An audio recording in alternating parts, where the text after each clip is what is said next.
রমাস cooking চ্যানেলে সবাইকে স্বাগত। আজকে নিয়ে এসেছি আপনাদের জন্য ঘুগনির রেসিপি। সিক্রেট মশলা দিয়ে খুব সহজেই বানিয়ে ফেলুন মেলার মতো ঘুগনি। প্রথমেই একটা প্রেসার কুকারের মধ্যে আমি 250 গ্রামের মতো মটর দিয়ে দেব। এই মটরটাকে আমি 5 থেকে 6 ঘন্টার জন্য ভিজিয়ে রেখেছিলাম। আর দিয়ে দেব দুটো বড় সাইজের কেটে রাখা আলুটা আপনাদের প্রয়োজন মতন আপনারা ব্যবহার করবেন। এখানে দিয়ে দেব 2 গ্লাসের মতো জল।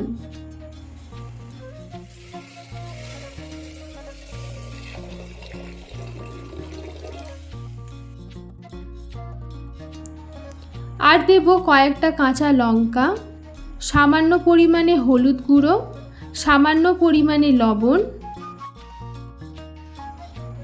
আর সামান্য পরিমাণে তেল। এবারে এটাকে ভালো করে একটু হাতার সাহায্যে মিক্সড করে নেব। তারপরে প্রেসার কুকারের মুখটা বন্ধ করে এখানে আমি 3টে মতো সিটি দিয়ে দেব।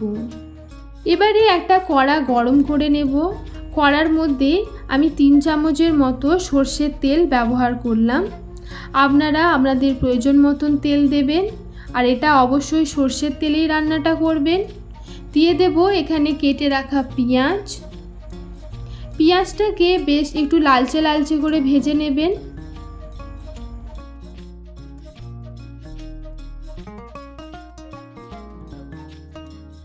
পেঁয়াজ ভাজা হয়ে গেলে এখানে দিয়ে দেব কয়েকটা কাঁচা লঙ্কা আর টমেটো কুচি। এবারে এটাকে ভালো করে একটু নাড়াচাড়া করে নেব।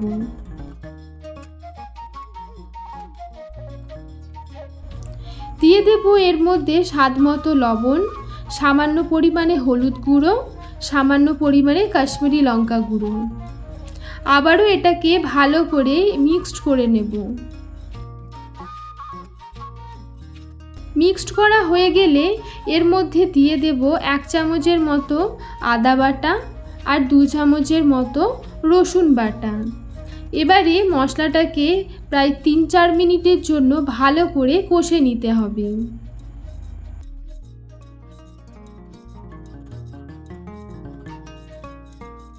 মশলাটা কষানো হয়ে গেলে এর মধ্যে দিয়ে দেব 1/2 চামচের মতো জিরে গুঁড়ো আর 1/2 চামচের মতো ধনে গুঁড়ো।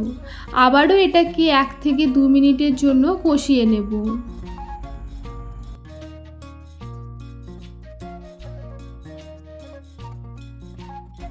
মশলাটা পুরোপুরি কষানো হয়ে গেলে এর মধ্যে দিয়ে দেব সেদ্ধ করা মটর আর আলু।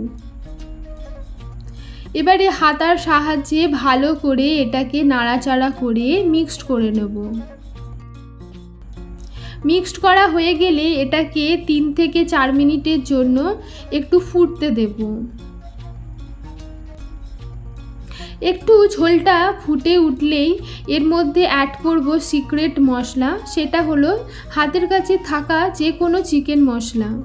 আপনারা কোনো রকম মশলা বাড়িতে বানানোর ঝামেলা ছাড়াই চিকেন মশলা দিয়ে ঘুগনিটাকে দ্বিগুণভাবে স্বাদ বাড়িয়ে তুলতে পারেন।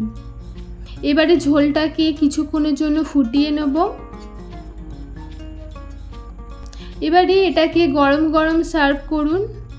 আজকের রেসিপি যদি আপনাদের ভালো লেগে থাকে অবশ্যই লাইক, কমেন্ট, শেয়ার করবেন এবং আমার চ্যানেলটিকে সাবস্ক্রাইব করবেন।